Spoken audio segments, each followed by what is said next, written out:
Damas y caballeros, muy buenas tardes. Bienvenidos a la presentación de la obra Columnas, tomo 1, del autor arquitecto Eugenio Morocho Quinteros.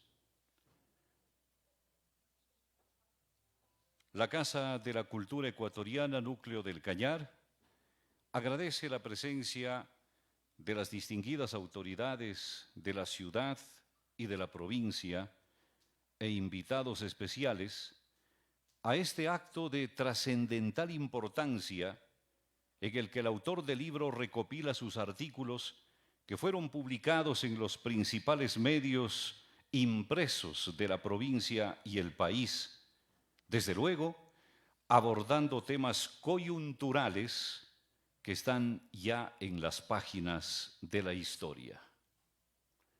Bienvenidos una vez más. Saludamos la presencia del ingeniero Juan Álvarez, director de la Casa de la Cultura Ecuatoriana Núcleo del Cañar, a todos los miembros de la Casa de la Cultura. Gracias la presencia de la doctora Rebeca Castellanos, rectora de la UNAE, al doctor Luis Enrique Hernández, vicerrector de la UNAE, a los señores concejales del Cantón Azogues, gracias por estar aquí.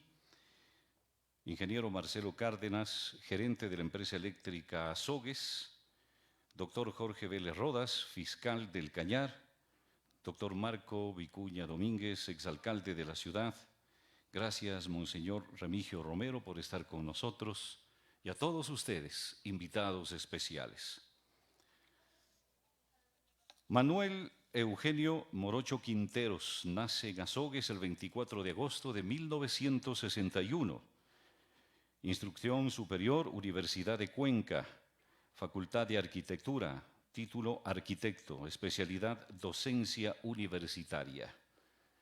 Dignidades y trabajos desempeñados del autor: profesor del Colegio e Instituto Superior Juan Bautista Vázquez de Azogues, presidente del Colegio de Arquitectos del Cañar, subdecano y profesor titular de la Facultad de Arquitectura de la Universidad Católica de Cuenca, extensión Azogues, alcalde del Cantón Azogues, presidente provincial de los GATS del Cañar.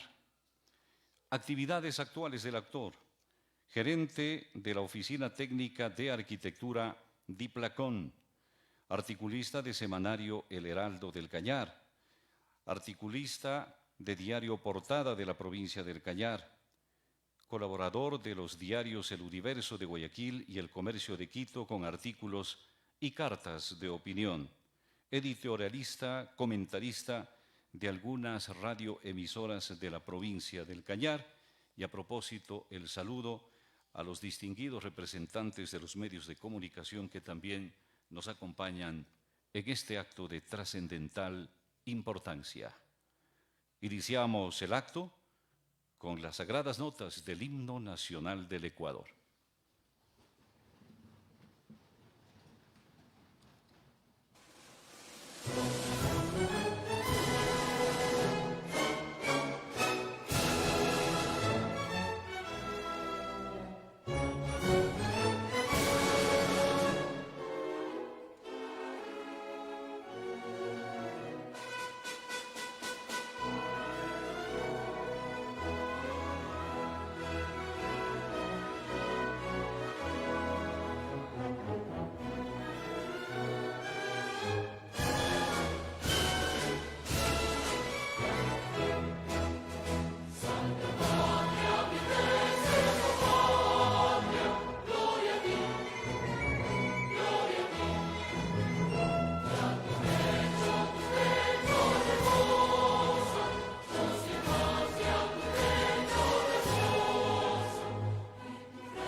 Intervención del director de la Casa de la Cultura Ecuatoriana Núcleo del Cañar, ingeniero Juan Álvarez Fernández.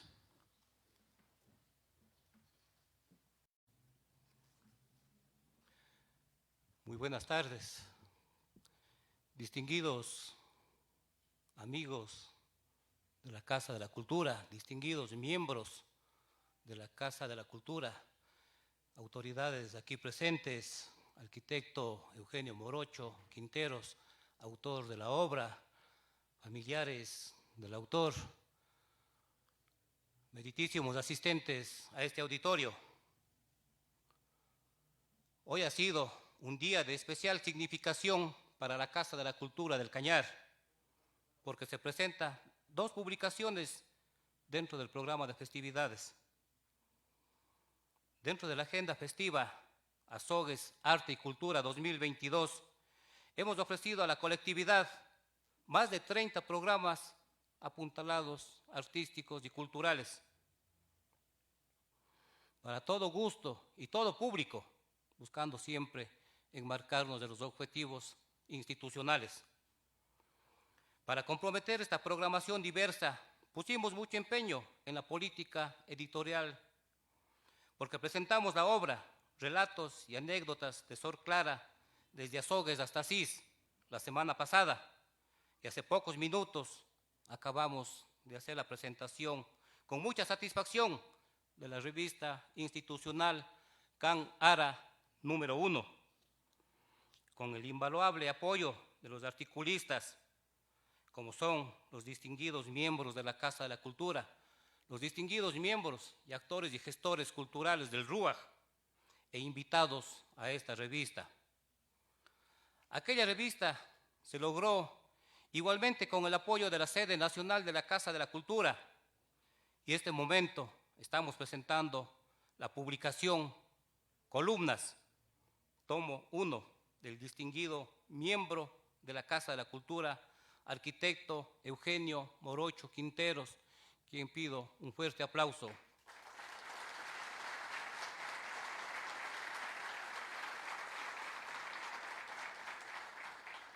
Esta obra fue trabajada en los talleres gráficos de la institución, y por demás está decir que por las aquilatadas virtudes del autor, la publicación por demás solvente y constituirá una importante evidencia de un periodismo crítico, técnico, vertical, con convicción, pero ante todo con esencial afecto a nuestro querido Azogues. Quedan plasmadas en esta obra reflexiones que con muchos de los casos son compartidos por la ciudadanía, y queda por la línea del tiempo comarcana una huella de referencia que ha marcado el autor, haciendo de su pluma ciudadanía activa, a través de sus columnas de opinión en el semanario El Heraldo. Pues bien, nos hallamos en un proceso de cambio de paradigmas. Nos estamos empeñando en cambiar de manera cómo nos relacionamos con la sociedad, cómo llegar hacia ella, cómo entendernos con ella a través de la Casa de la Cultura, lo que nos ha permitido el logro de grandes realizaciones en todos los ámbitos de nuestro quehacer, hecho que nos motiva y nos satisface de sobremanera. Es de esperar que estas políticas culturales que hemos robustecido y cimentado reverdezca la esperanza de que la cultura es acción cotidiana, liberadora, que se gesta, fortalece y desarrolla en todos los estamentos, y que para la Casa de Carrión está presente para señalar, aquilatar y difundir las esencialidades de nuestra identidad local y provincial. Finalmente cerraremos la jornada literaria con la brillante participación del coro San Francisco, adscrita al núcleo, quien nos deleitará con su ritmo y canciones para el disfrute de todos ustedes. Señoras y señores,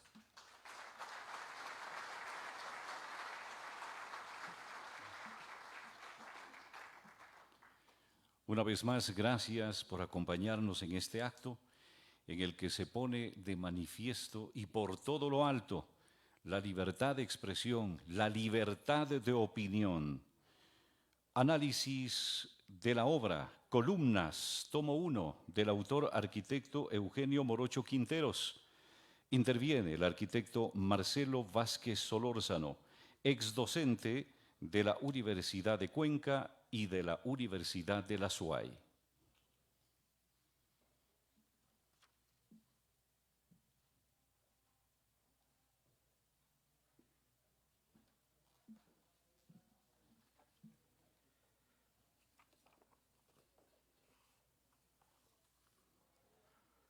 Muy buenas tardes, distinguido público. Es un placer encontrarme con viejos amigos en este espacio. En este espacio que nació para cultura, en el espacio que nació para decir cosas. En esta tarde, cuando venía para este sitio,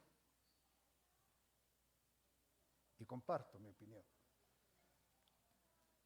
se daba una rueda de prensa en la que se da por terminado el uso de las mascarillas en espacios abiertos. Este ya es un tema para hacer un trabajo periodístico. Esto nos transformó. Esto nos cambió. Esto nos identificó con los nuestros y nos hizo alantonarnos de aquellos que mucho amábamos.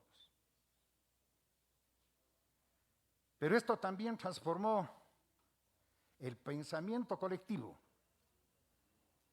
Las universidades tienen que ir por otro lado. Los arquitectos debemos pensar en otro lado. Por ello, quiero saludarles por la presencia vuestra y agradecerle a Eugenio por haberme permitido ser parte de su obra. Saludo al señor presidente de la Casa de la Cultura, a la señora rectora de la Universidad UNAE, al señor vicerrector, a los señores concejales, a los miembros del núcleo, a mi amigo Fernando, que curiosamente intervenimos 3 arquitectos. Sintoniza el pasado con el presente y se proyecta hacia el futuro. Es simplemente, a mi juicio, el sentimiento colectivo. Los temas diversos que se enjuician son esencia, el resultado de la investigación que conlleva discusiones colectivas. En estos últimos días han ocurrido eventos que necesariamente requieren la opinión de expertos. Temas sobre seguridad, empleo, política, urbanismo, sostenibilidad, etcétera. Creo, sin temor a equivocarme, que la ciudadanía requiere el desarrollo de estos temas como opinión que muchas veces se convierte en sentencias colectivas. ¿Y a qué asistimos en esta tarde? A presentar una obra fruto del tiempo, fruto de aquel bagaje elemental de borronear un papel y luego una máquina quizá dura, pero respetuosa con el sentimiento de quien la ejerce su cuidado al golpear sus teclas. Una pregunta necesaria: ¿qué es ser editorialista? No es en ningún caso el redentor de pensamientos ajenos, ni tampoco el pensador extraño de realidades presentes. Por el contrario, intenta casi siempre vincular la erudición con temas del diario vivir. Busca a través de la reflexión sintetizar la razón cotidiana del ciudadano que requiere respuestas a sus anhelos de vida. Es sencillamente el pensador del día a día. hilvana en pocas líneas juicios de valor ligados a una corriente del pensamiento colectivo. Gabriel García Márquez al respecto acuñó una frase hermosa periodísticamente hablando y culturalmente igual.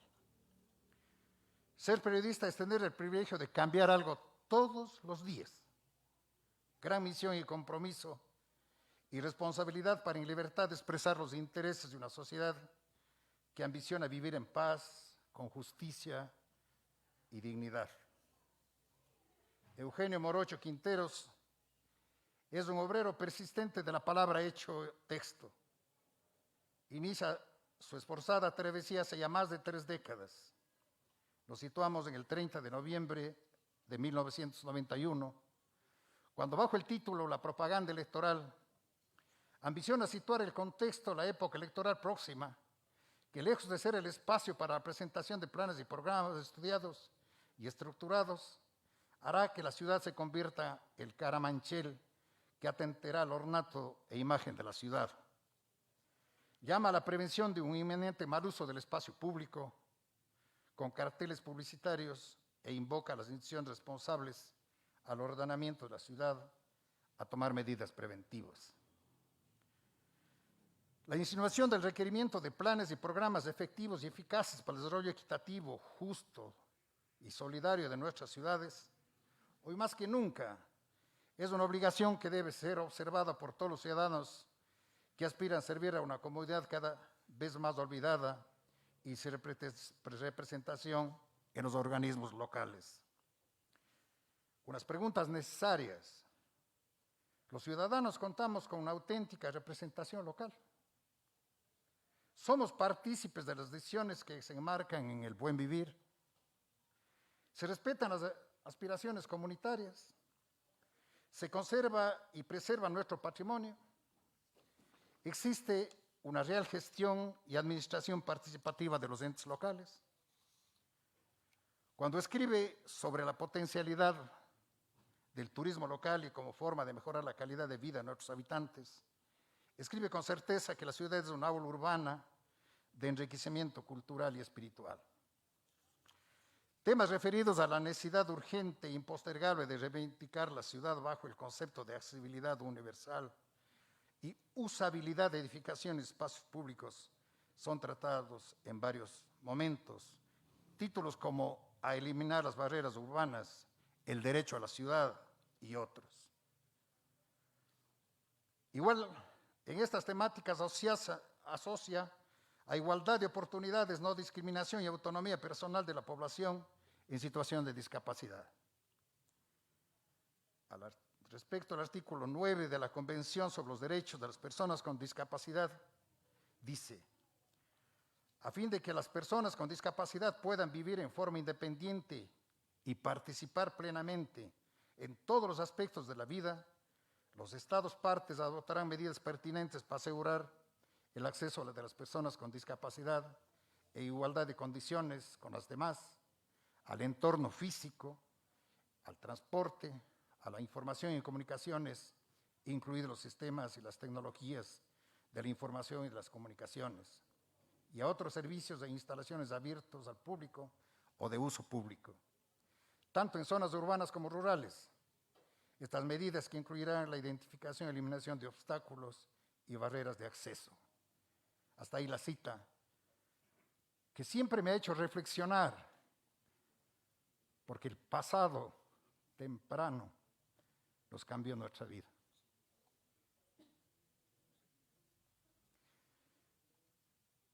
El hábitat se convierte en un tema reiterativo, pero necesario e indispensable. Al respecto, con propiedad bajo el título El hábitat 2, urde con palabras su pensamiento. No hay duda que el hábitat es en el mundo entero, concita hoy inusitada preocupación debido a la gran masa poblacional, que las ciudades albergan y que derivadas de esta provocan 1001 problemas que deben enfrentar las municipalidades. Desde una perspectiva eminentemente técnica y social, alejada de toda contaminación política, que desdibuja su verdadero rol enmarcado en la satisfacción de las necesidades de la comunidad y en la consecución del progreso económico, cultural y social de los habitantes. Destacables son los textos escritos sobre elementos urbanos históricos y con atributos que se cristalizaron en referentes de la ciudad. El puente San José, como lo conocemos todos, que está en peligro de ser destruido por la naturaleza. La Quinta San José, un referente de la arquitectura vernácula. A conclusiones y despejos, reproduzco un tema que me parece, o unas frases que me parecieron interesantes. Aún recuerdo si la naturaleza le lleva flores. La Quinta San José, una verdadera pena, un calvario, un martirio para quienes tenemos extrema sensibilidad sobre el patrimonio cultural edificado en la ciudad. Pero este tema lo desarrollaremos con más amplitud y más argumentos, quizá en otra posibilidad que tengamos. Tramas que parecen haber sido escritos en este preciso momento de nuestra historia y nos invita a reconciliar el pasado con el presente. Seamos actores vivos de nuestra historia, no meros observadores.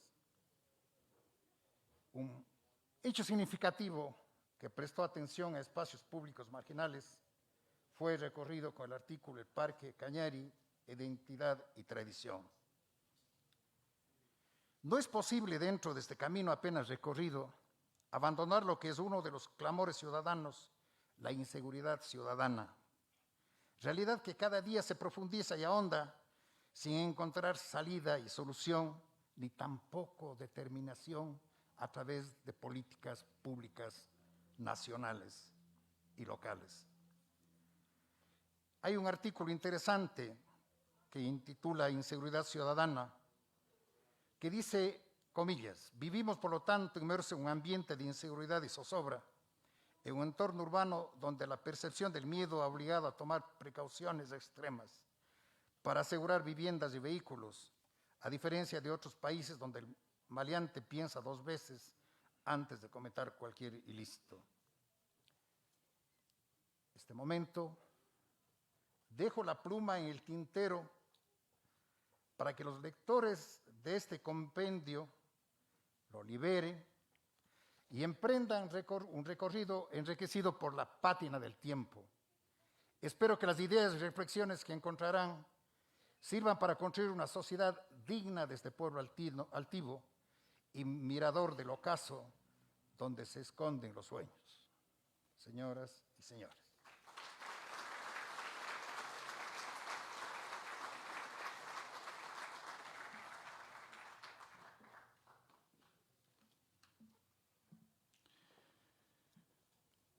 A continuación, damas y caballeros, lanzamiento de la obra Columnas, tomo 1, con la intervención del arquitecto Fernando Pautacalle, docente de la Universidad de Cuenca.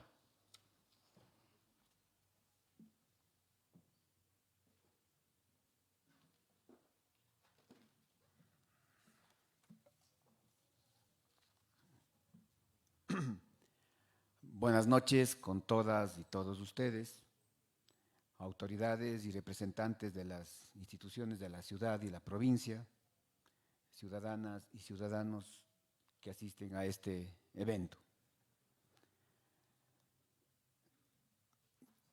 No es usual que los arquitectos se dediquen a escribir sobre aquellos fenómenos, hechos o realidades más o menos cercanas a su quehacer profesional por el prejuicio, quizás generalizado, a veces hasta en la academia, que conforme a su formación técnica deben dirigir siempre sus esfuerzos al diseño de objetos arquitectónicos, edificaciones, a su construcción, a la planificación de la ciudad quizás, pero no más. Incluso, por ahí alguien sugiere que el duro oficio de escribir es para quienes escogen profesiones relacionadas con el periodismo, la literatura o letras, la antropología o sociología, el cine o las ciencias jurídicas. No obstante, este mal augurio han existido arquitectos y urbanistas escritores cuyas obras han influido profundamente en la vida y en la mentalidad del mundo contemporáneo, por lo que vale mencionar a algunos de ellos. Al arquitecto y urbanista suizo-francés Jules Édouard Janier-Gis, conocido como Le Corbusier, tal vez el más célebre, innovador y polifacético arquitecto y urbanista del siglo XX.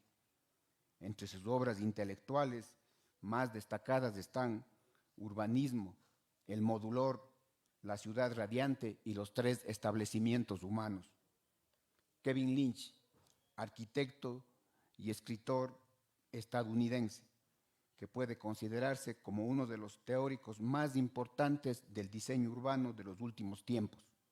Su obra, La imagen de la ciudad, es seguramente la más conocida y popularizada. Lionel March fue un matemático, arquitecto y artista digital británico, profesor e investigador de la Escuela de Arquitectura de Cambridge, quizás mejor conocido por ser pionero de la arquitectura y el arte asistido por computadora. Entre sus obras de gran valor están La estructura del espacio urbano, La geometría del medio ambiente, una introducción a la organización espacial en el diseño, y Arquitectónica y humanismo, ensayos sobre el número en la arquitectura. Entre los arquitectos latinoamericanos encontramos a Germán Samper, uno de los mejores arquitectos en la historia de Colombia. Ha sido reconocido por la construcción de diversos edificios en varias ciudades de ese país hermano, pero también por sus libros La arquitectura y la ciudad, Apuntes de viaje, Germán Samper, La evolución de la vivienda y Mompox, Isla en el tiempo. Municipalismo, identidad, medio ambiente, participación ciudadana, humanización de la ciudad, seguridad ciudadana, contaminación ambiental, obra pública, vialidad, presupuestos, sostenibilidad, sustentabilidad, turismo, planificación, vivienda, autonomía, ecología, a los que se suman los artículos sobre los temas sociales, como asimismo escribe.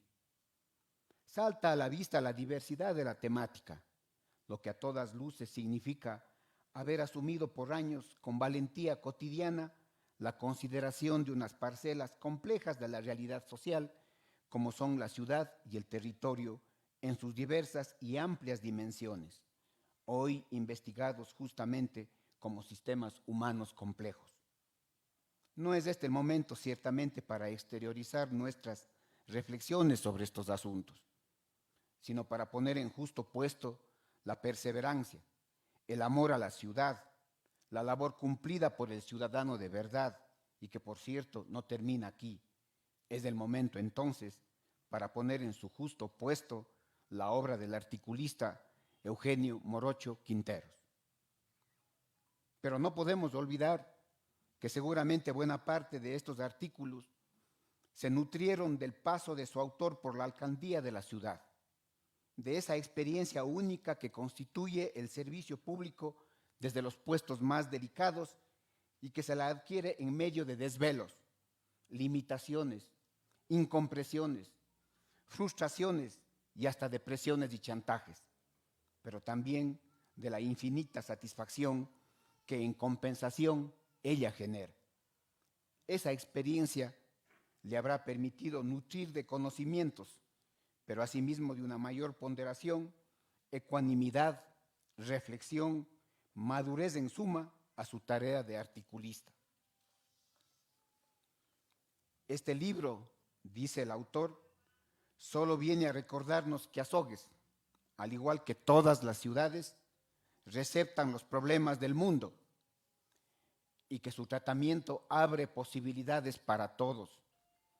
En mancomunidad de ideas, aportemos desde nuestros espacios. La planificación participativa tiene precisamente ese ingrediente de abrir el abanico a las contribuciones ciudadanas. Así nos alerta con énfasis que la construcción de la ciudad y el territorio no puede quedar solamente en manos de los políticos y los técnicos, sino que inevitablemente debe contar de manera esencial con la participación ciudadana y el diálogo. Esto es, con un mecanismo democrático que favorezca el involucramiento de los ciudadanos, permitiendo que expongan en un marco equitativo, equilibrado y plural sus propuestas, opiniones e ideas. De aquí una gran verdad para todo intento de planificación en serio. Los objetivos sociales, económicos, culturales, políticos y ambientales de una comunidad han de constituir el punto de partida para las actuaciones urbanísticas y la organización física de la ciudad y el territorio.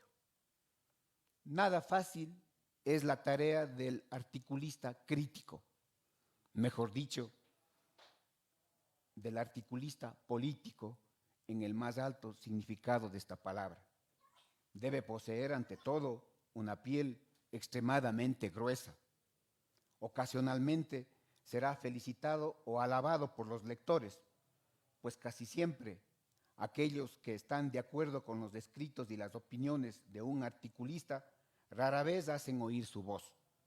Los que en cambio están enojados por los puntos de vista y las posiciones de un articulista responderán rápidamente, y no es inusual que sus quejas sean ruidosas, groseras e insultantes. Un articulista político experimentado verá ese contacto negativo como una señal de que está haciendo su trabajo. Muchos articulistas sienten que el objetivo principal de su oficio es simplemente hacer que sus lectores piensen, reflexionen. Seguro estoy que en los 30 años de articulista, Eugenio habrá transitado y vivido estas circunstancias.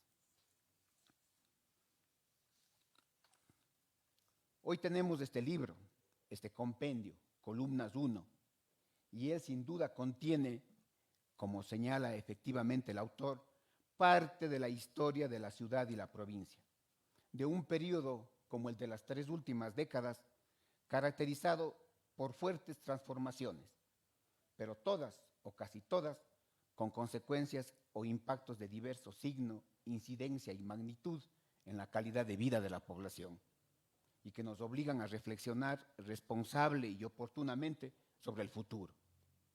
La historia y el presente están profundamente vinculados, y con frecuencia los historiadores llegan desde los problemas actuales a la reconstrucción del pasado. Pensar históricamente significa normalmente pensar en procesos de cambio, lo que puede aplicarse desde el pasado al presente, como se hace en la historia contrafactual y en los modelos postdictivos, y desde el presente hacia el futuro. El futuro debe ser considerado en todas las ciencias sociales, pero el aporte de la historia escrita es indispensable y esencial para su construcción, y más específicamente de la ciudad deseable en el futuro. Hoy se sostiene que la historia escrita debe ayudarnos a hablar de los problemas del presente e incluso abordar la historia del futuro, y de forma más concreta, la historia del futuro de la ciudad. No podemos hacer nada respecto del pasado, pero podemos influir en el futuro modestamente con la acción individual y de forma más intensa con la acción colectiva. Son muchos los futuros posibles, pero algunos son preferibles a otros. Solo habrá un futuro entre los muchos posibles y la historia escrita debe ayudar a construirlo. Ya decía Carlos Matus, el padre de la planificación estratégica situacional, la planificación del desarrollo no es solamente una relación del presente con el futuro, es o debe ser sobre todo una relación del pasado con el futuro.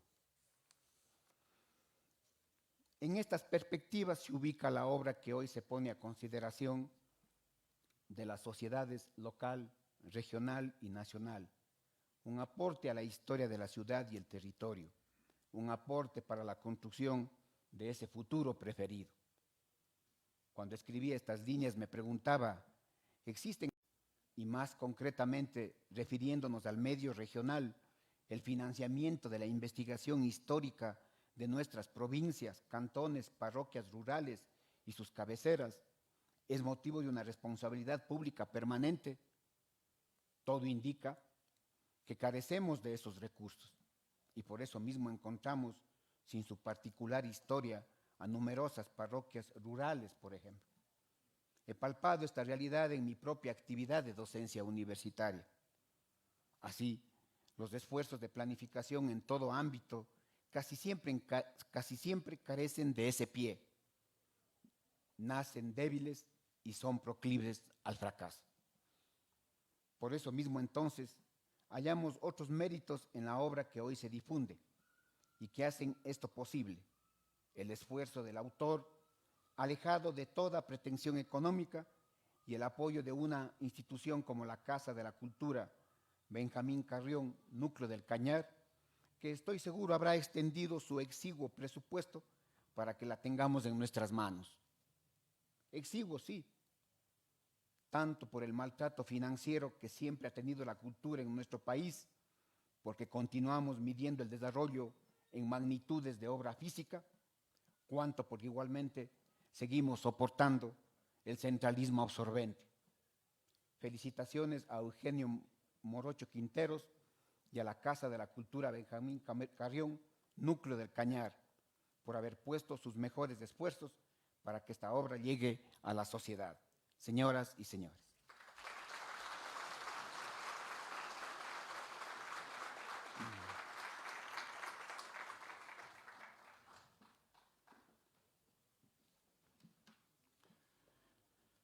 Señoras y señores, a continuación, una vez que está a disposición de ustedes el libro, Columnas, tomo 1, intervención del autor de la obra, arquitecto Eugenio Morocho Quinteros, por favor.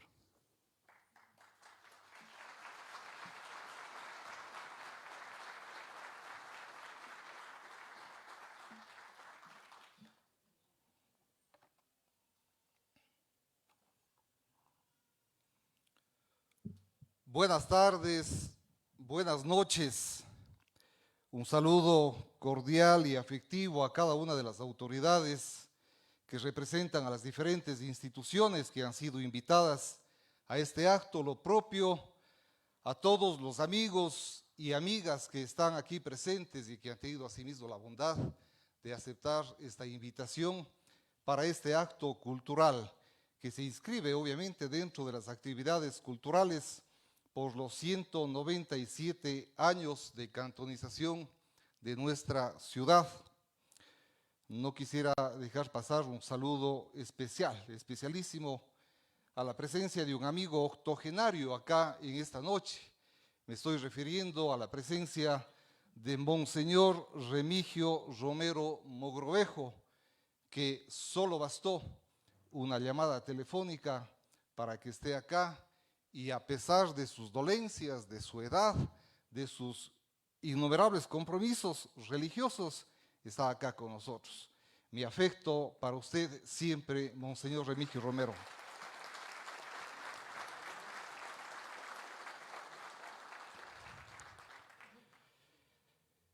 Quisiera empezar esta intervención. A mí me gusta escribir y por lo tanto quiero comunicar algunas ideas, pero siempre tengo algunas preocupaciones en mente, ¿no? Las preocupaciones de la escritura en plural o en singular. Alguna vez me preocupé y consulté si estaba correcto escribir en plural o en singular. Lo correcto es escribir en plural, pero lamentablemente a mí no me gusta decir pensamos, a mí me gusta decir pienso. No me gusta mucho decir creo o creemos, sino me gusta decir creo. En fin, no, me gusta más el singular porque creo yo de que el plural nos permite cobijarnos y a lo mejor pensar de que estamos rehuyendo ciertas responsabilidades. Cuando hablamos en singular, lo estamos hablando en forma personal y por lo tanto estamos asumiendo la responsabilidad sobre lo que decimos. Y entonces en los artículos de opinión ustedes van a ver esta diferencia quizás con otros articulistas de fuste. Quisiera también aprovechar esta intervención para hacerles algunas confesiones. Yo le escuché alguna vez a un gran amigo decir de que hay algunas verdades que nosotros tenemos en nuestro interior y esas verdades hay que comunicarles, hay que decirles, ¿no? Hay que divulgarles y hay que decirlas. Y él decía, y tengo que decirlas, porque si no lo digo yo, nadie me ha de dar diciendo. Y por lo tanto, hoy en esta redacción vamos también a hacerles algunas confesiones personales. Quizás les llame un poco la atención. Mi primer artículo se tituló, ya lo dijo el arquitecto Marcelo Vázquez, se tituló La propaganda electoral. Este fue escrito en noviembre de 1991. En noviembre de este año va a ser ya 31 años. 31 años. Cuando lo hicimos ese artículo, cuando aún los artículos se escribían a máquina, se los enmendaba con corrector antes de entregarlos personalmente en las oficinas del semanario. La incorporación a posterior del telefax o del fax acá en nuestro Ecuador en 1998 permitió de alguna manera salvar esas dificultades. Esa incorporación del fax fue toda una revolución tecnológica que advino para socorrernos y para evitar la entrega de esos aportes en físico y con errores y enmendaduras. Pero ese avance tecnológico obligaba a quienes trabajaban en los semanarios, en los diarios, en los rotativos, obligaba todavía a transcribirlos. Y entonces en las transcripciones, corregir, consultar, borrar, pulir, grabar desde cualquier parte del mundo y entregar las colaboraciones en cuestión de segundos. A mí me ha pasado estando en Quito, en Guayaquil, algunas veces incluso fuera del país, y como no queríamos dejar pasar la oportunidad de enviar los escritos, lo hacíamos a través del internet. Siempre, cuando cabilo un poco sobre esto, siempre pienso en los escritores de fuste que produjeron tanta y tan buena literatura y cómo lo hacían en aquel entonces, ¿no? Rudimentariamente, a mano, con pluma, quizás también a máquina. Vienen a mi mente los recientes dramaturgos como Cortázar, como Sartre, como Vallejo, como Cela, o los más antiguos, como Pedro Calderón de la Barca, Lope de Vega, Miguel de Unamuno y tantos otros que con seguridad enfrentaron la tarea de corregir esos escritos empleando horas y horas de intensas vigilias. Y también discurro en algunos personajes artesanos de las letras que se atarearon con esas gigantescas imprentas desde la época de Gutenberg, 1450, ¿no? En adelante, hasta los inicios del presente siglo. Ellos acomodando uno a uno los tipos, mezclando las tintas, imprimiendo libros, pergaminos, operando incansables las gigantescas y mecánicas prensas rotativas y las guillotinas. Ya son a la fecha 30 años desde mi primer escrito. No es poco tiempo. Recuerdo, quizás esté aquí el licenciado director del Heraldo. En aquella época me aproveché de un exalumno y le pedí, por favor, le dije en aquella ocasión, gestiona para que publiquen este artículo, y le entregué unas 2 hojas en formato A4. Esa es una confesión, vean. Me arrepiento de esa abusiva estrategia, pero a la final sirvió para que sea la piedra basal de una tarea que hasta hoy se ha vuelto carne de mi carne y sangre de mi sangre. Ese artículo lo publicaron íntegramente, sin cambios, y desde aquel entonces los días jueves para mí se ha convertido en sinónimo de redacción y los días viernes equivale a enviar el aposte previo a la última retocada y el sábado obviamente significa comprar los periódicos. Sin embargo, hay una extraña diferencia entre el escrito del día jueves, lo leído del día viernes y lo leído en silencio de ese artículo ya publicado el día sábado. Y posiblemente existan diferencias también cuando se vuelvan a leer después de 1 año, 2 años, 3 años, 5 años. En los últimos 7 años, desde el 2014 hasta el 2021, he publicado en el semanario Heraldo del Cañar en forma quincenal y en diario La Postada con frecuencia semanal. Un paréntesis obligado por las circunstancias políticas se produjo cuando me cupo el honor de ejercer la alcaldía de Azogues.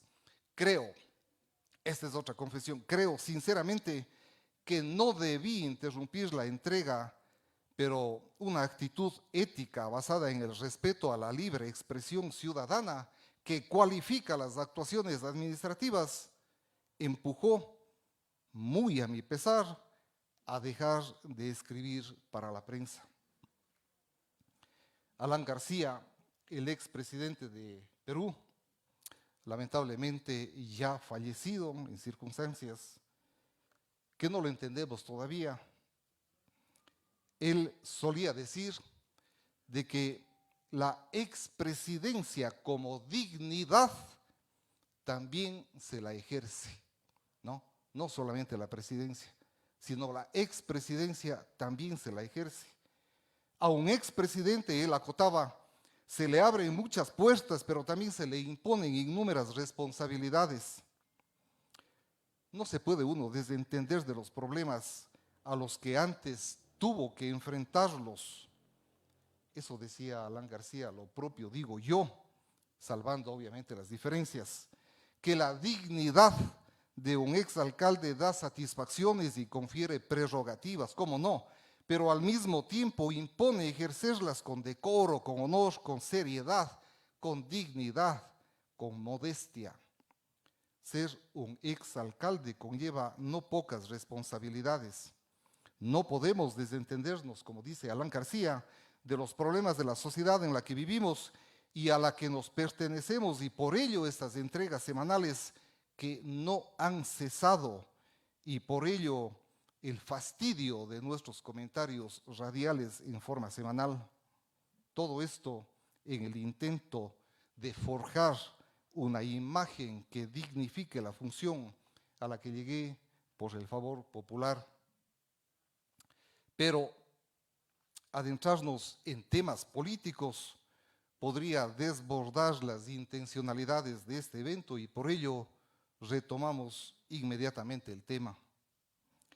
En esta primera ocasión presento apenas una parcial selección de las opiniones escritas y publicadas bajo la categoría de temas locales que, no siendo todos, suman en total 210 artículos, ¿no? 210 artículos tiene este libro.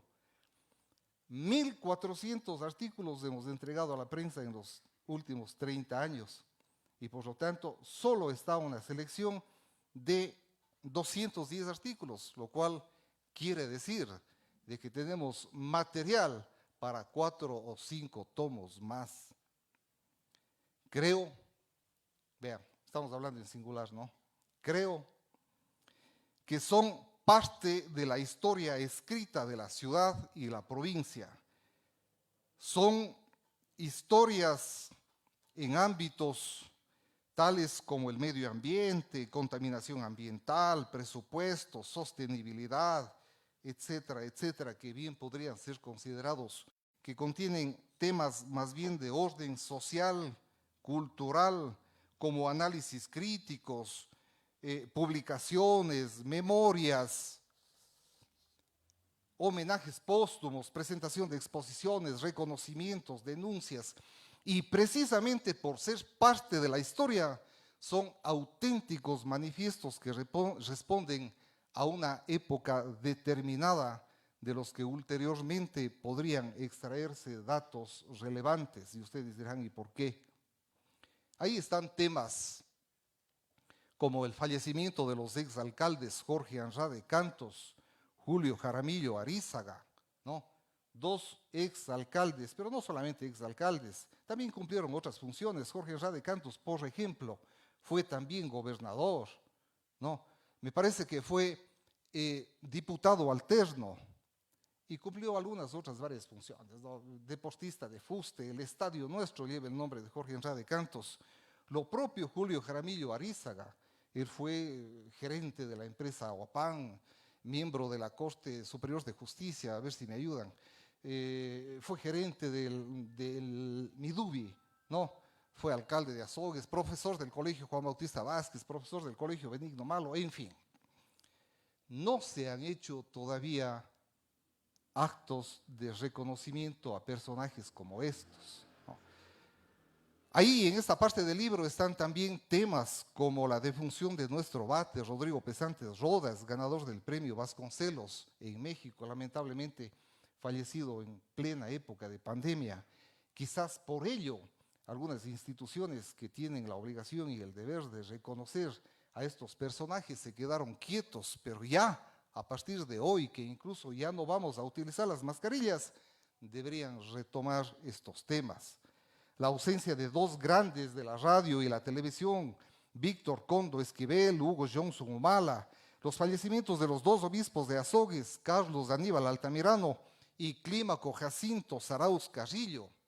Vean, también hay un artículo que hace relación a los 53 años de vida sacerdotal de Monseñor Remigio Romero Mogrovejo, aquí presente, que a propósito, el próximo 12 de mayo cumple 59 años de vida sacerdotal, toda una vida dedicada a su ministerio espiritual, a la celebración de la Eucaristía, a la administración de sacramentos, a la predicación, a la vida en oración, etcétera, etcétera.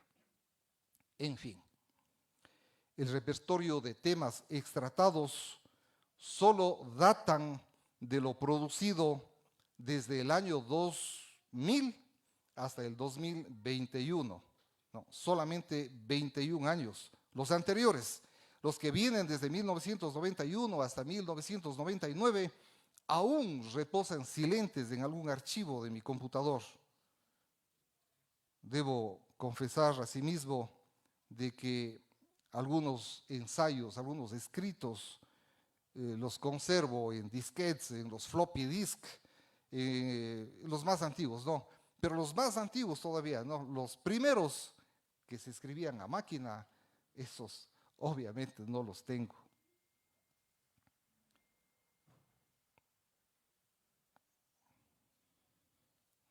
Y claro, esos primeros artículos eran incisivos, eran cuestionadores, más duros, ¿no? Frontales. Y ya ahora, con el paso del tiempo, con la experiencia, con la madurez, se han vuelto más sosegados, más propositivos, más mediadores y quizá por ahí menos persuasivos, sobre todo para los jóvenes, ¿no? Los jóvenes esperan escritos punzantes, cuestionadores, duros, pero ya a esta edad ya no estamos en esa línea. Los diarios y los semanarios pierden actualidad al día siguiente, esta es una verdad, no, este es un axioma. Son efímeros, son fugaces, son momentáneos, y si de releer se trata, la posibilidad es mínima. No hace falta describirles a ustedes el uso que solemos darles a los periódicos, ¿no? Al día siguiente ya se archivan y se utilizan para otras cosas. Ustedes incluso recordarán de que hubieron ademanes de destrozos de periódicos en público cuando se pretendía callar y silenciar a la prensa. Y por eso, porque esos pobres artículos que están ahí en la prensa y que pierden vigencia, yo ahora he intentado rescatarlos como lo han hecho, porque yo no soy el primero, como lo han hecho ya muchos otros editorialistas a nivel nacional y local también. Y por eso salimos a salvarlos, a rescatarlos, a revivirlos, para darles nuevas oportunidades de vida útil en publicaciones de mayor permanencia en el tiempo. Las portadas y las contraportadas, los dorsos y las solapas de los libros nos ayudan en este propósito. Y por eso estamos aquí pidiendo una relectura, una revisión por lo que ya pasó y que en muchos casos, a pesar de ello, tienen hoy plena actualidad y quizá tendrán vigencia siempre, ¿no? Como los principios universales, como los mandamientos, como los preceptos, las reglas, las máximas, o como las proposiciones, axiomas, postulados y teoremas de las euclidianas geometrías puras. Y no exagero, ya lo vamos a comprobar. Hay ciertos temas de los que deberíamos hablar y escribir siempre, para que se formen surcos en nuestras mentes, para que una vez surcados formen improntas indisolubles en nuestras memorias. Ortega y Gasset solía decir de que las verdades absolutas hay que machacarlas todos los días para no olvidarnos. Hay que repetirlas una y otra vez como las gotas de agua que caen regularmente sobre la roca hasta fracturarlas, como el cincel o el cepillo del carpintero que de tanto ir y venir da poco a poco forma al amorfo tronco de madera. Pero aquí también hay que tener cuidado, ¿no? Porque las falsedades también van por el mismo camino. Una mentira repetida 100 veces puede disfrazarse de verdad. Joseph Goebbels, en la época hitleriana, conocía a la perfección este postulado, entre comillas. Por eso considero de que ya es hora de abolir y para siempre la vieja práctica de insertar en los órdenes del día de las sesiones solemnes el infantable y repetitivo punto denominado palabras alusivas a la fecha. Aquí están dos concejales, me parece que más, un exalcalde. Ya deberíamos evitar estas costumbres repetitivas, ¿no? Donde se copian textos, se repiten y son textos de dudosa veracidad que de tanto parafrasearlos se van convirtiendo en realidades baladíes y que ahora los verdaderos historiadores intentan contrastarlas con documentos, con métodos, con expedientes fidedignos. Es hora de contratar o invitar a intelectuales, a docentes universitarios, a estudiosos, a especialistas de la investigación, para que vuelvan a tejer nuestra historia, pero con argumentos, con datos, con instrumentos auténticos, y a ellos cederles los micrófonos para que nos instruyan, para que su concurso, para que su participación nos ayude a desaprender lo mal aprendido. El ingeniero Bolívar Cárdenas Espinosa, por ejemplo, cronista vitalicio de la ciudad, vive en ese empeño, tiene muchos datos a su haber y a través de él se va poco a poco estructurando nuestra nueva historia, pero fidedigna. A mí me ha llamado la atención leer ciertos artículos míos, no, publicados hace 25 o 30 años. Parecen escritos ahora, parecen, asimismo, guardando las distancias, parecen las cartas de Benjamín Carrión, no, conservan su momento porque el Ecuador, la provincia y el cantón lamentablemente se han quedado inmovilizados en el tiempo. El país no ha evolucionado, sigue siendo el estado inerte y calamitoso de siempre. Y en un mundo dinámico, en un mundo en movimiento, el que se queda parado retrocede. Los artículos conservan vigencia de antaño y aquí va otra confesión. Y lo digo con vergüenza. En 2 o 3 ocasiones en estos 30 años hice alguna vez una trampa y a propósito envié algunos artículos añejos a que sean nuevamente publicados en el periódico. Es que la perspectiva, el sentido, la estructura del tema, el pensamiento no había cambiado y el texto original se ajustaba a las realidades remozadas y aguzadas del momento, ¿no? Vean ustedes. En marzo del 2004, hace aproximadamente ¿cuántos años? 17 años, escribí un artículo que titulaba "Se percibe un ambiente de intranquilidad". Y ahí decía, los conflictos de la salud y de la educación y los embrollos derivados de la falencia en estos son estos 2 pilares del desarrollo. Y en el Ecuador son los mismos desde hace 20 años y tal como van las cosas, no es difícil vaticinar que seguirán así por 20 años más.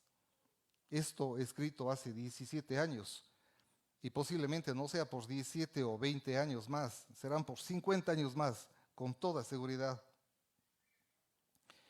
En junio de ese mismo año, en el 2004, sostenía: las ciudades como las nuestras, o en ciudades como las nuestras, la administración municipal debe excluir todo tipo de ideologías políticas.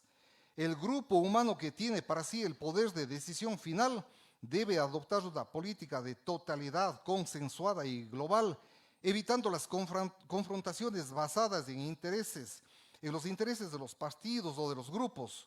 Y por ello es que los ejes de gestión estratégica moderna deben estructurarse en función de la jerarquización tabulada de las necesidades y no en función de los pensamientos ideológicos que a la larga, me apena decirlo, salen sobrando.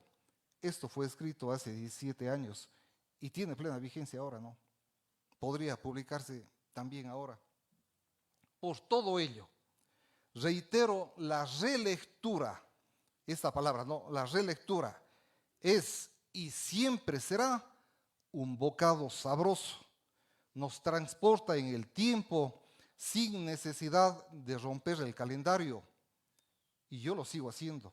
Releo mis libros favoritos. La trilogía de Dale Carnegie, por ejemplo, son libros de cabecera. Pida la palabra de Alan García, lo he leído tantas veces que podría incluso recitar de memoria su contenido. Lo propio sucede con la serie de Lobsang Rampa, El médico del Tíbet, El ermitaño, El crepúsculo, El tercer ojo, etcétera, etcétera.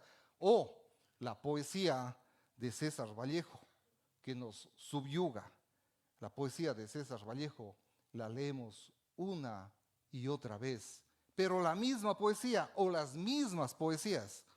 César Vallejo, un escritor peruano de sacarse el sombrero. Cuando leemos un discurso, por lo menos tenemos conciencia de que nos están escuchando, ¿no? Así sea a la fuerza, así sea por compromiso, como ahora. Pero si eso sucede ya a través del Facebook o por cualquier otra plataforma digital, mucho mejor todavía, pues se amplía la cobertura. Y si estas expresiones son grabadas, queda a final de cuentas como una retentiva digital o como un perviviente testigo en reposo que quizás alguna vez sea consultado u oído. Pero hasta ahí llegamos. Y eso ya es bastante. Pero cuando publicamos un pensamiento en la prensa, solo dura 24 horas. Del tiraje, del volumen que sea, apenas si es leído el 20%, el resto es solo ojeado. Y si el artículo es extenso como los míos, es ignorado o inadvertido y por lo tanto desatendido. Simplemente pasamos. También octogenario ya. Alguna vez, mostrándome las páginas editoriales del diario El Universo, me dijo: aquí está el resumen de todo. Cuando quiera estar al día de las noticias, jovencito, lea los editoriales. Tendría yo en aquel entonces apenas unos 16 años, pero la escena señorial y pedagógica de ese maestro nunca se borró de mi mente. Por el contrario, la he conservado inédita. Seguí su consejo hasta ahora. Creo haber apostado al desarrollo del cantón y la provincia en los últimos 30 años, desinteresadamente, voluntariamente, cívicamente y hasta gratis. No, hay algunas personas que piensan de que cuando se va a lanzar un libro, ese libro va a tener costo y se frenan y no vienen. No, en nuestro caso no, el libro es gratis, por si acaso. Y esto lo expreso en forma franca, con propiedad, sin el menor atisbo de vanagloria, lo hago sin petulancia, sin dejo de soberbia. En suma, lo digo animado porque pasé la barrera de los 1.400 artículos entregados en calidad de aportes y solo eso, como lo dije hace antes, me permitiría armar 5 tomos adicionales de 300 páginas cada uno en el mismo formato. Lo intentaré a futuro. Creo también poseer el récord de aportes entregados al semanario Heraldo del Cañar, que en esta tarde y noche recibe mi reconocimiento. A su fundador, el doctor Luis Carpio Amoroso, mi gratitud inagotable por haberme cedido espacios estelares en las páginas de su periódico. Fui compañero y vecino de página o de columna, nada más y nada menos que del profesor Germán León Ramírez, del profesor Rolando Merchán Ochoa, de Monseñor Clímaco Sarauz Carrillo, del licenciado Manuel Bolívar Quesada, del doctor Justiniano Crespo Verdugo, todos ellos fallecidos ya. He sido también vecino de columna del doctor Marcos Robles López, del abogado Juan Cárdenas de Espinosa, del doctor Ernesto Bastínez, etcétera, etcétera. Mi reconocimiento también en esta tarde y noche a la actual administración del periódico, del semanario, y lo hago en la persona de su director, el doctor Bolívar Delgado Arce, con quien, a pesar de los escasos momentos de partidos, guardamos una férrea amistad que de seguro perdurará por mucho tiempo. También he escrito y escribo para otros medios de comunicación, algunos de ellos desaparecidos y otros en plena producción, como La Circulación de Portaja, ¿no? El primer diario de la provincia. Este diario acoge todos los días lunes mis pensamientos y los publica los días martes.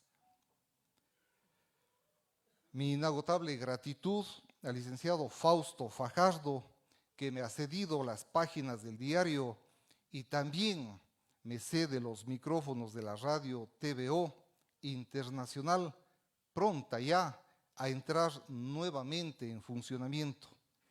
Diario El Universo, el diario de mayor circulación nacional, publica en sus páginas mis aportes en forma mensual.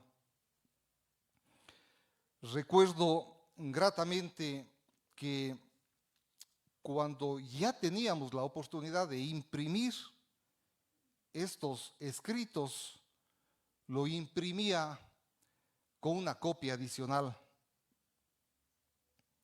y me iba a la radio emisora Ondas del Volante y el profesor Milton Serrano Vázquez, con desprendida generosidad en su espacio de noticias de mediodía, me hacía el favor de leer mis opiniones con su distintiva locución. Desde hace 6 años, desde el 2015, lo hago yo mismo a través de la conexión telefónica, los martes en Ondas del Volante y los miércoles en la decana Ondas Cañaris, eventualmente en alguna otra radio como Radio Cumbres de la ciudad de Cañar. Todo ello en el vivo y ferviente afán de divulgar pensamientos y de sacarle provecho al tiempo empleado. Asimismo están en mi mente las pláticas cortas, insondables, que mantenía telefónicamente con Sor Cecilia Cordero, también ya fallecida, ¿no? Llamaba Sor Cecilia con frecuencia semanal para emitir su criterio respecto al tema publicado y protestaba cuando por alguna razón extraña la opinión no salía publicada.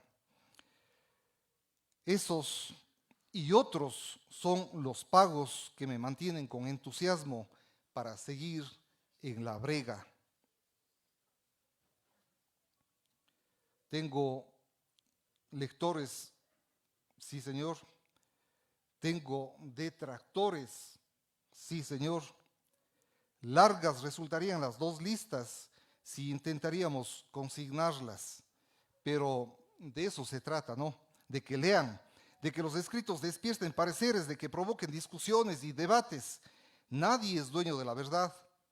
El contenido de un escrito solo refleja una personal reflexión argumentada, basada en hechos, pero con el ingrediente infaltable del juicio de valor, de la formación de cada uno, ¿no? Solo en las matemáticas podemos afirmar que 2 más 2 es 4, solo en las matemáticas. Pero si aquí estuviera Einstein, dijera, depende. Eso es relativo.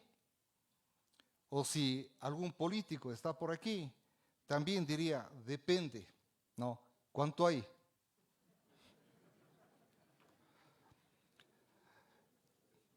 Gorgias, el sofista, defendió la necesidad del buen decir y del buen escribir para orientar asuntos de la ciudad mediante la persuasión.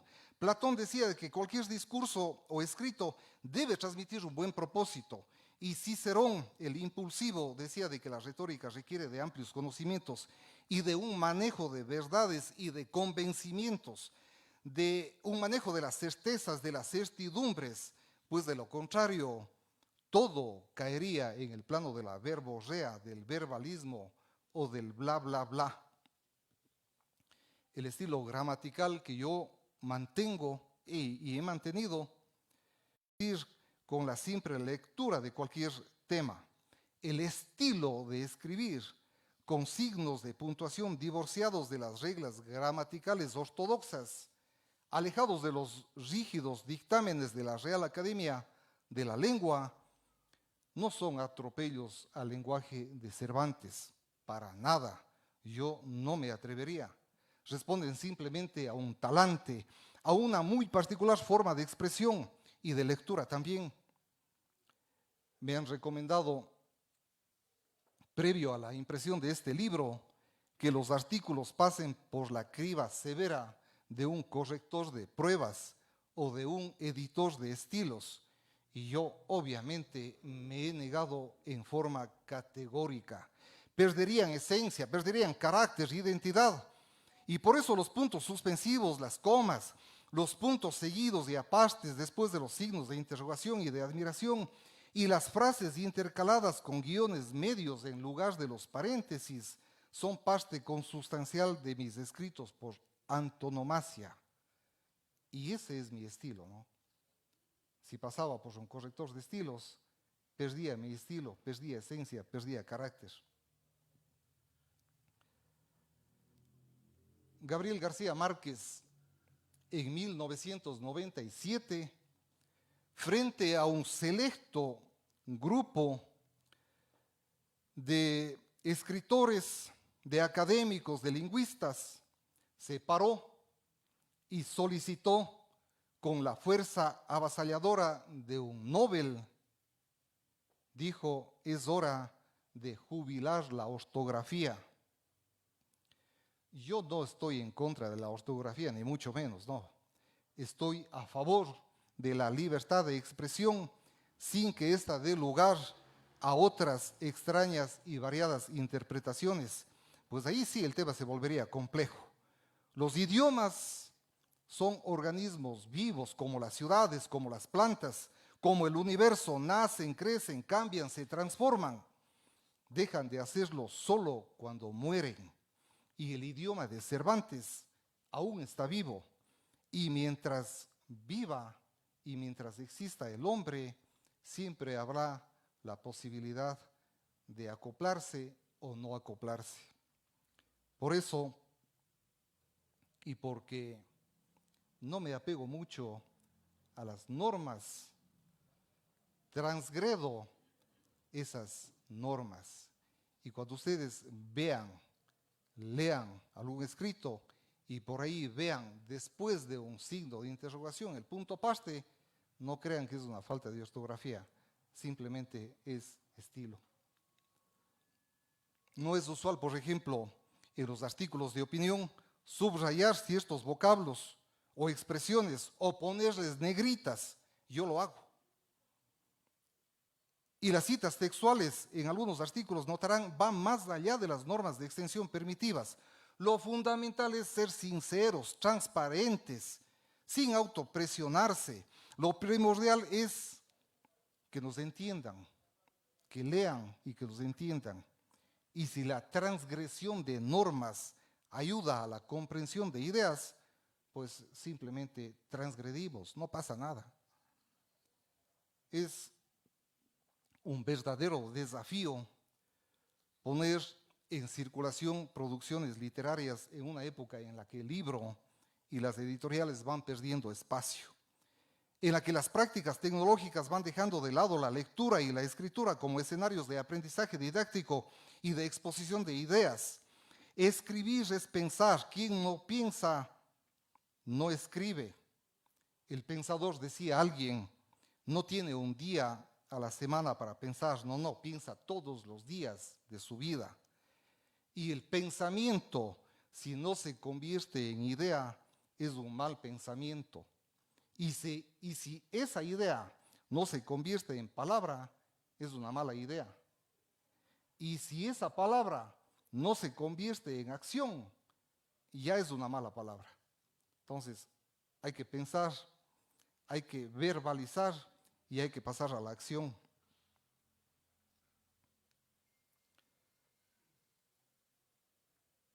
Todos los problemas del mundo y sus derivados, todos los problemas del mundo llegan a las ciudades. Este es un axioma. No hay problema en el mundo que no afecte a las ciudades. De la sobrepoblación mundial y del cambio climático se deviene una infinidad de subproblemas que son causa y efecto de tanta inequidad mundial. Y esos conflictos urbanos hemos intentado tocar en la profundidad e importancia que nos permiten los 555 caracteres tipográficos, ¿no? Porque si vamos más allá, ya no nos publican, o si nos publican, los caracteres salen demasiadamente pequeños. Las megaciudades, así como las ciudades intermedias, sufren la explosión demográfica y las migraciones no paran. Y nuestra ciudad no es ajena a esa problemática, no. Hay que estudiar los megas, dicen, para encontrar soluciones a los micros. Cuando entendamos los grandes problemas que tienen las grandes ciudades, podemos tener en mente las soluciones más claras para acoplarlas a los problemas domésticos, a los problemas locales, a nuestros problemas. Hay que tener una visión holística y prospectiva de las cosas para entender y entonces sí, a partir de ellas, escrutar las mejores providencias, las más urgentes, sin que para ello sea menester subordinarse fanáticamente a un partido político. Este es un tema medio sensible, ¿no? A veces se piensa de que las administraciones públicas tienen que estar necesariamente ancladas a un partido político y no es así, no es necesario. Bien se pueden manejar también las ideologías eclécticas y manejando el centro izquierda, centro derecha, también podemos encontrar soluciones. No es necesario ir a la izquierda o ir a la derecha. Yo creo que el eclecticismo en nuestro medio, sobre todo, es el punto de partida para encontrar soluciones.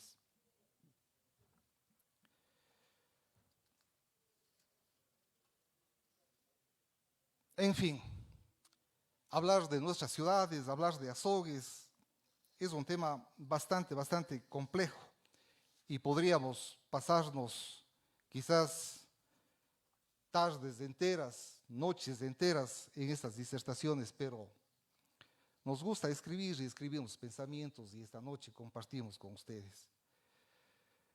Interminable resultaría hablar de la ciudad, de nuestra ciudad, de San Francisco, de Peleucí de Azogues, de sus parroquias, de todas sus bondades, de sus continuas taras y que su tratamiento abre posibilidades para que todos, en mancomunidad de ideas y esfuerzos, apostemos desde nuestros espacios. La planificación participativa tiene precisamente ese exclusivo ingrediente de abrir el abanico de las contribuciones de los aportes ciudadanos. De nuestra parte, seguiremos en la brega y si las páginas de los periódicos se prestan y si los micrófonos y las redes de las radios nos permiten, seguiremos en este empeño. Los acontecimientos que nos tienen sumidos en esta grave crisis social, económica, política, en esta crisis anímica, existencial, y que todos sabemos, por lo que escuchamos todos los días, la radio y la televisión, nos obliga a tratar ciertos temas que revolotean precisamente la política y nuestras posturas frente a diferentes escenarios. La responsabilidad de los ciudadanos comunes y corrientes hoy, más que nunca, es imprescindible en el quehacer diario. Si todos tuviésemos más protagonismo, otra sería nuestra realidad. Otra sería la realidad de este país que se sumerge en un mar de incertidumbres, de preguntas, de inacciones, de lasitudes peligrosas que podrían convertirse en normales, en hábitos socialmente aceptados, podrían convertirse en conductas que a veces justificamos como errores de buena fe, como mentiras piadosas, como envidias sanas, como desgracias con felicidad. Esos son eufemismos que nos permiten autoengañarnos, ¿no? Hay que enfrentar las realidades. Debemos aceptar que vivimos en una comunidad carente de valores y por ello urge la reconquista de la ética y la moral basadas en la solidaridad, en la tolerancia, en la fraternidad. Debemos revisar los conceptos del humanismo, de la igualdad. Debemos convertirnos en idealistas, actuar de manera individual en unos casos y colectivamente en otros, hasta revertir los hechos que tanto daño nos han hecho. Debemos adoptar y asumir causas sociales hasta convertirlas en carne de nuestra carne, en huesos de nuestros huesos.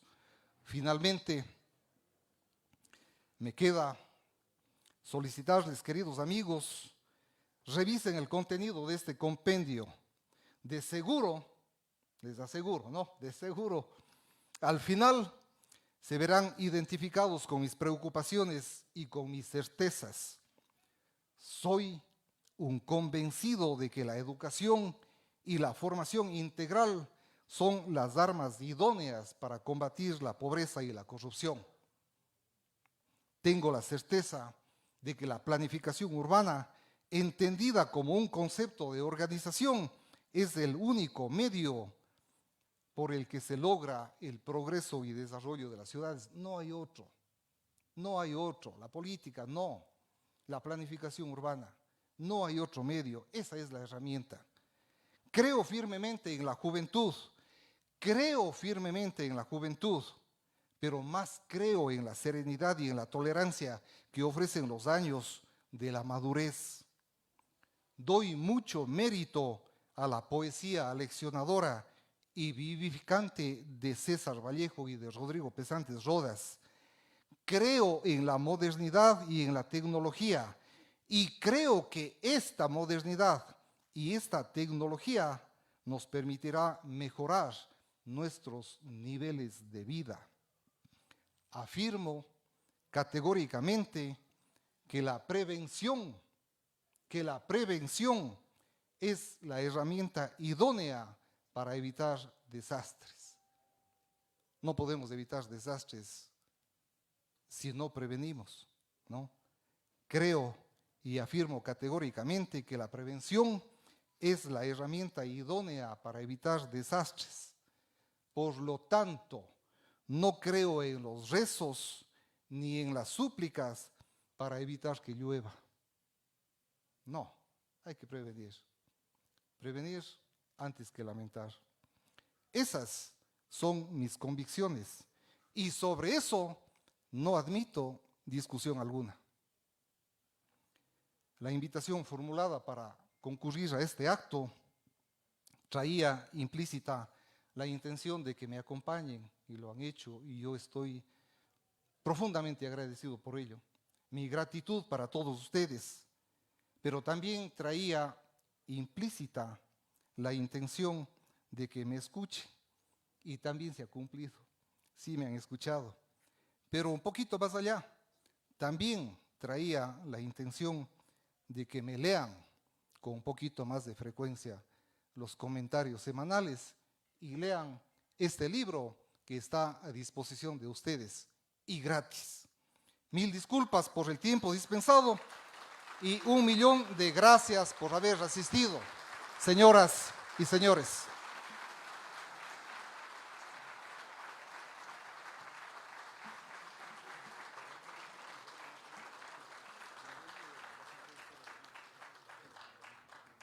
Fecha de trascendental importancia, sin duda, con el lanzamiento de esta magnífica obra, la presentación del libro Columnas, tomo 1, del arquitecto Eugenio Morocho Quinteros. Un fuerte aplauso para el autor, por favor.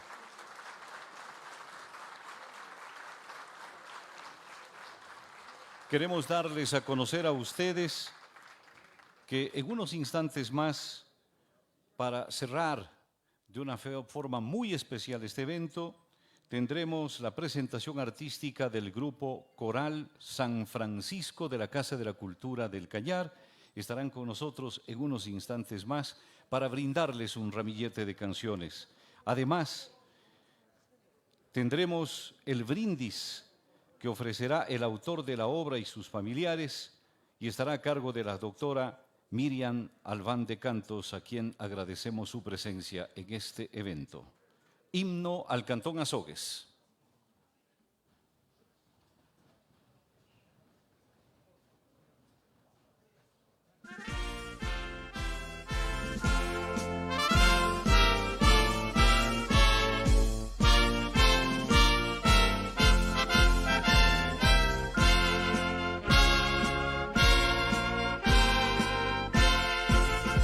Pueblo heroico de industria y trabajo, olivo y laurel, pueblo heroico de industria y trabajo, honra y pres de la patria gloriosa, Yergue Azogues la cien valerosa, coronada de olivo y laurel, de noviembre el histórico día, libertad entonaste valiente, y la patria con gesto potente, libertad en tu seno sembró. Desde entonces cual cóndor andino te elevaste por altas regiones, ostentando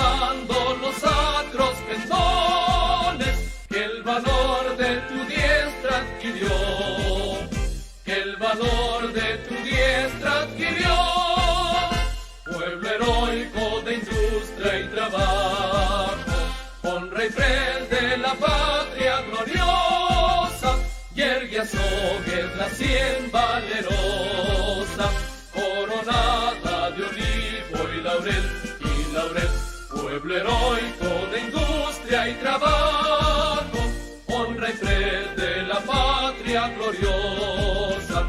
Yerguiazón es la cien valerosa, coronada de olivo y laurel.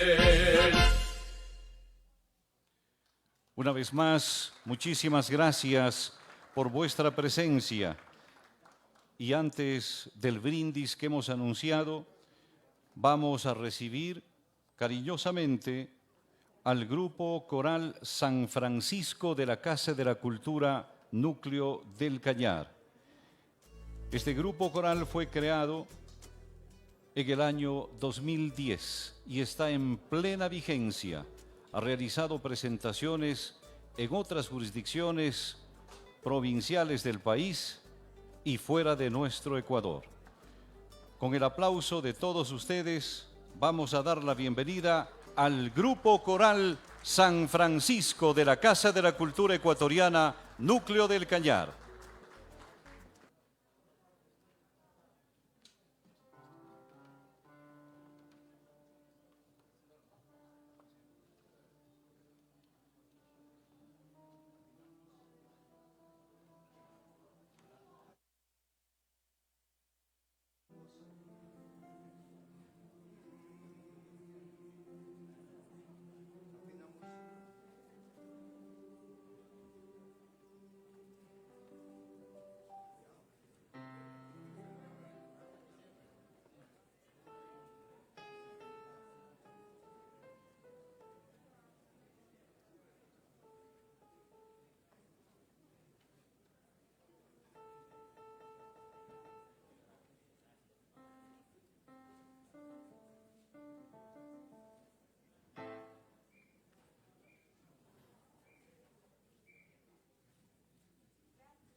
El aplauso más fuerte todavía para el grupo coral San Francisco de la Casa de la Cultura, Núcleo del Cañar.